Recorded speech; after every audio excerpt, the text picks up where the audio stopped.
bienvenue sur le podcast de référence pour devenir triathlète. Je suis Hermano, papa de 4 enfants, producteur de podcasts sportifs depuis 2014 et triathlète depuis plus de 20 ans. La semaine est bien avancée et en ce jeudi, c'est le moment de rattraper les 2 premiers épisodes de la série hebdomadaire et de rejoindre notre groupe Facebook pour discuter ensemble des épisodes passés et à venir.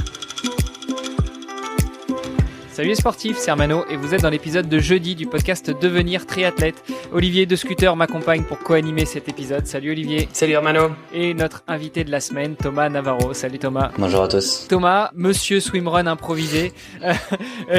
On voulait revenir avec toi aussi sur ton passé de cycliste. Tu nous as dit que tu courais en élite. Comment ça se passait à cette époque-là? Tu étais dans une équipe, tu étais professionnel. Comment est-ce que tu vivais de ton sport? Non, en fait, j'ai commencé chez les jeunes très tôt, je pense en minime cadet. J'ai intégré le pôle espoir là où maintenant j'encadre. Donc c'était un sport études. J'ai fait toutes mes classes chez les jeunes petit à petit. Et après donc j'ai intégré l'équipe de DN1 Aix-en-Provence qui à l'époque et je pense c'est un peu toujours la réserve de l'équipe Cofidis. Donc en 2014 j'ai intégré Aix-en-Provence et c'était pendant que je faisais mes études, donc mon master 1 et 2. Je suis resté 2 ans donc dans cette DN1 et en fait les contrats non c'était pas pro, ça c'est sûr, c'était semi-pro. En fait on était rémunéré déjà mais on avait un statut de semi-pro, on va dire coureur élite, et les pros c'est vraiment l'équipe au-dessus, donc l'équipe Cofidis. À partir de là ils sont vraiment professionnels. Et donc ce qui tombait bien, c'est que ça tombait toujours j'ai fait ça pendant toute ma scolarité, on va dire. Et donc j'ai fini mes années vélo avec mon master. Donc ça se goupillait vraiment bien en faisant les études, on va dire une demi-journée, les entraînements de l'autre, et voilà. Donc 2 ans en DN1 à Aix-en-Provence. Quand tu dis semi-pro, c'est quoi? C'est tu as un salaire complet pour ça, ou bien c'est un petit plus qui permet d'avoir un peu d'argent de poche? C'était un peu plus qu'un mi-temps, donc voilà, c'est pas un salaire complet, mais en fait il y avait différents salaires dans l'équipe. Il y en a quand même qui avaient des SMIC, mais sinon on va dire la moitié avait plutôt environ de 800 euros. Et moi à l'époque c'était vraiment parfait parce que donc déjà j'étais assez jeune, en plus j'étais encore en scolarité, j'étais encore chez mes parents, donc au final c'est vrai que c'était quasiment que de l'argent de poche, donc c'était une bonne période. Donc on avait des bonnes conditions, l'équipe était vraiment bien structurée. Je pense que c'était une des 3-4 meilleures équipes françaises à l'époque, enfin ça l'est toujours je pense, et voilà, donc c'était vraiment des belles années. Après j'ai surtout arrêté parce que je commençais à avoir un peu de lassitude, mais aussi en étant réaliste parce que j'avais bien vu que j'étais limité. Enfin, en fait, j'étais un peu moyen partout, on va dire, dans le vélo. Et les équipes pro, elles cherchent beaucoup soit des top sprinters, soit des top grimpeurs, ou alors des super coéquipiers. Mais moi, j'étais un petit peu moyen partout. J'étais bien, on va dire, chez les amateurs, mais j'aurais pas pu, à mon avis, franchir la marche au-dessus. Donc, du coup, c'est ça aussi qui m'a fait prendre une décision qu'au final, il y avait pas énormément d'avenir. J'aurais pu faire longtemps chez les amateurs, mais j'y voyais pas énormément d'intérêt à continuer très longtemps comme ça, quoi. Et qu'est-ce qui t'a fait démarrer en fait? Enfin, tes débuts dans le vélo, ça se passe comment? À quel âge? En fait, j'ai ma grand-mère qui a une maison dans l'arrière-pays niçois, donc un tout petit village. Et en fait, avant, moi, j'étais footeux. Et un jour, une personne du village a décidé de mettre tous les jeunes du village sur des VTT en gros, et faire une balade dans la nature, parce que je crois qu'il en avait marre en fait il habitait sur la place du village et on tapait à chaque fois le ballon sur sa maison, donc ça le saoulait un petit peu. Et donc c'est bien, c'est constructif aussi, parce que moi j'ai eu la même chose. J'habitais devant une église et on jouait effectivement au ballon devant l'église, et on avait toujours ce petit vieux du coin de la rue, je pense qu'on le connaît tous, qui nous engueulait à chaque fois et qui venait nous confisquer le ballon. Donc au moins celui-ci a eu une réaction. Il nous a mis sur des vélos. Ils allaient aller, on va plutôt aller faire une balade dans la forêt. Et au final, j'ai commencé comme ça la première fois l'une des premières fois vraiment à faire du vélo. Et assez naturellement, je me suis rendu compte que j'étais pas trop mal comparé aux autres. Et du coup, ça a commencé comme ça. Après la rentrée d'après, je me suis mis dans justement un sport-études à Don Bosco. C'était un lycée où j'étais déjà, et ils avaient justement une section sportive puis un sport-études. Et du coup, je me suis inscrit comme ça, petit à petit, et ça s'est fait un peu naturellement. Au début, je faisais beaucoup de VTT. J'ai commencé quasiment que par du VTT, mais en fait, je me suis vite rendu compte que j'étais très très nul dans tout ce qui était technique, descente et obstacles, etc. Et que par contre, dès que ça montait un peu sur les pistes, j'étais un peu mieux que les autres. Donc du coup, je me suis rabattu sur la route. Donc c'était un bon choix.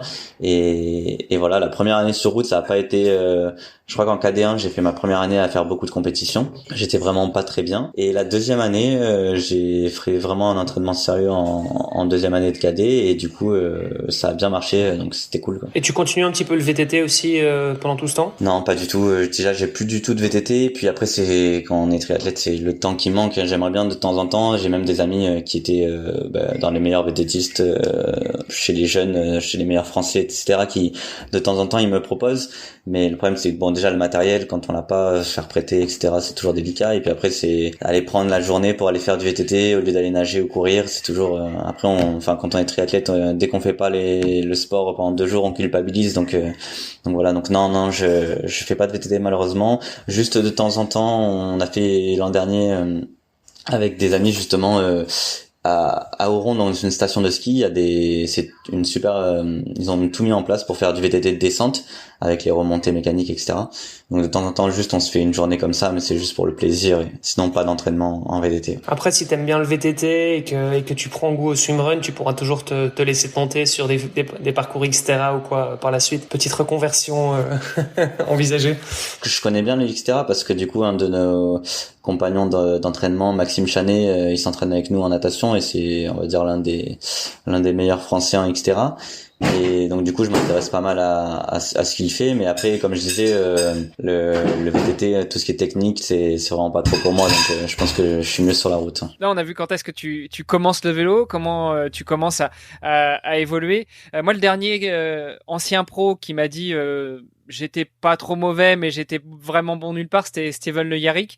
Est-ce que tu te vois aventurier un de ces quatre, ou tu vas rester dans le triathlon le plus longtemps possible? En tout cas, pour l'instant, c'est vraiment pas quelque chose qui me tente. Enfin, j'ai un de mes meilleurs amis qui aime beaucoup faire justement, quand tu me parlais, Olivier, des 7 majeurs, il aime à chaque fois il fait des grosses aventures, des grosses balades, comme les 7 majeurs ou le Tour de Corse, des trucs comme ça. Ouais, pour l'instant, c'est pas vraiment ce qui me tente, quoi. Cycliste, OK. Le triathlon, qu'est-ce qui t'amène au triathlon?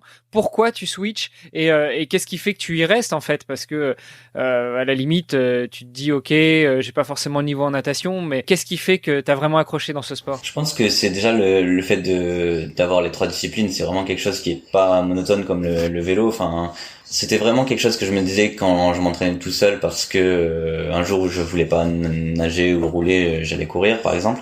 Même si maintenant, avec mon entraîneur, j'abuse un petit peu, mais quasiment tous les jours, on fait les 2 ou les 3. Donc ça devient aussi monotone. Le fait de changer, de passer, en fait, ce que j'aime beaucoup, en fait, c'est d'avoir aussi un groupe de natation différent, un groupe de vélo différent, un groupe de course à pied. Donc c'est vraiment ça qui est top aussi, d'avoir plusieurs, on va dire, groupes d'entraînement, des trucs qui changent beaucoup, et voilà, c'est ça qui est cool aussi dans le triathlon. Comment est-ce que tu as découvert le triathlon? Comment est-ce que tu es tombé dedans? Un peu comme Obélix qui est tombé dans la potion magique. Une belle petite histoire aussi, c'est mon frère qui faisait du triathlon. Enfin, toutes mes années de jeune, dans ma famille, c'était souvent, en fait, moi qui faisais le sport, etc. Donc souvent, tout le monde s'intéressait plutôt à mes performances, on va dire, en vélo. Et mon frère s'est mis au triathlon assez tard.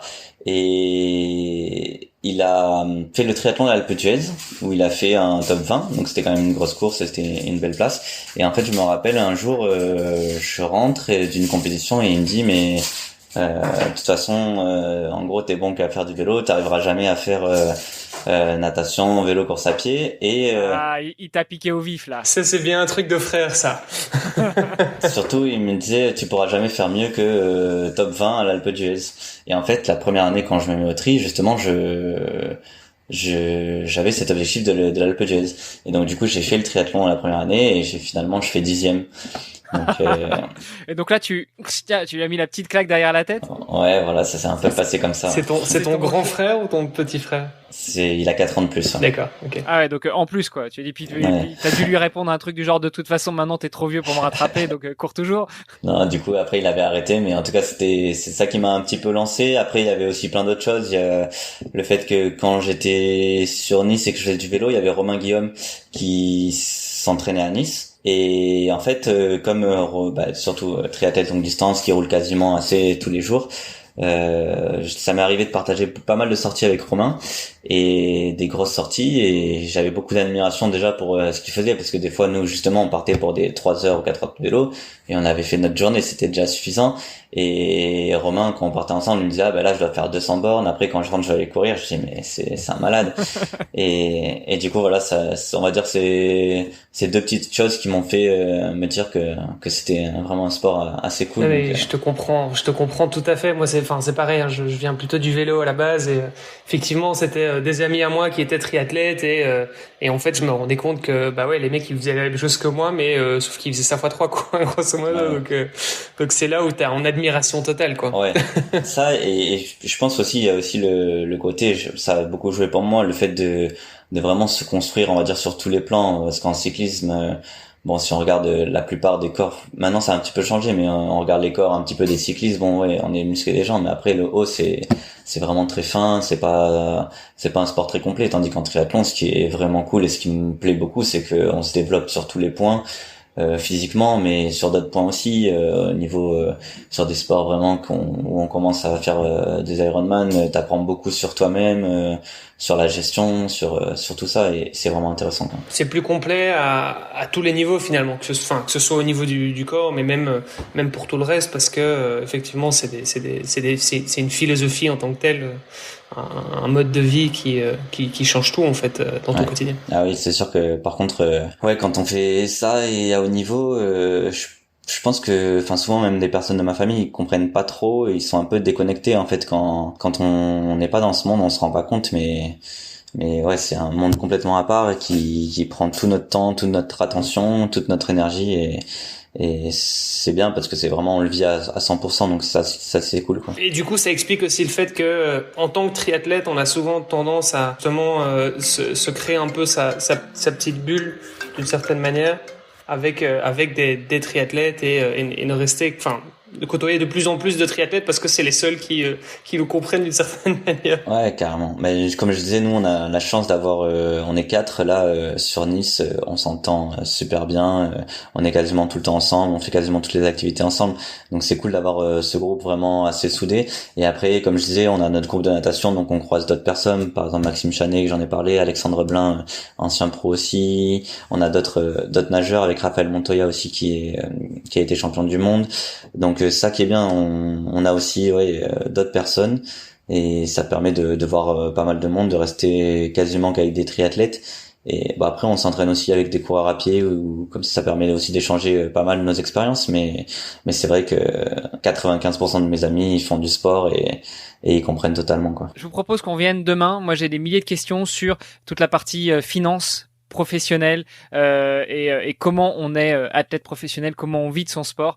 Donc on garde ça pour demain, et puis on abordera aussi la question de la reconversion. Oui, et puis tes objectifs aussi, parce que c'est vrai que tu as parlé de l'Embrunman, mais on peut se demander aussi quels seront tes objectifs évidemment pour l'Embrunman et puis pour la suite. Avec plaisir. Les objectifs c'est gagner, non? C'est ça? Ouais, je pense que c'est important de pas se mettre des objectifs trop hauts pour pas être déçu, et pour que ça soit réalisable aussi, on va dire à court terme. Mais avec plaisir, on peut parler de tout ça demain. À demain. Allez, à demain. Vous avez apprécié nos échanges? Alors n'hésitez pas à aller sur Apple Podcast, laisser un commentaire, passer faire un petit tour sur les différents réseaux sociaux, taguer notre invité dont on remet toutes les coordonnées dans les notes de cet épisode, et n'hésitez pas à venir faire un petit tour sur notre groupe Facebook. C'est le meilleur moyen d'interagir avec nous et d'en savoir un petit peu plus sur les actualités multisports du moment. Je vous donne rendez-vous demain pour un nouvel épisode. Salut les sportifs. Elle va me donner du boulot, ta copine, pour le montage. Mais ouais. Tu peux essayer d'arrêter de faire du bruit, s'il te plaît? Sur la partition, ça va être difficile. Tu veux pas te parer? C'est un boucan en plus, donc... Mais j'ai fait tomber la place.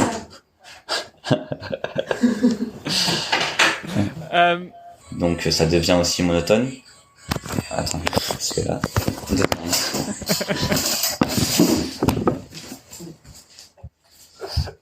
Hop là. On va être mieux comme ça. Ah, voilà. Bon, sinon, tu l'invites au micro et puis voilà, le problème sera résolu. Hein. On peut faire ça à 4. Elle est triathlète aussi.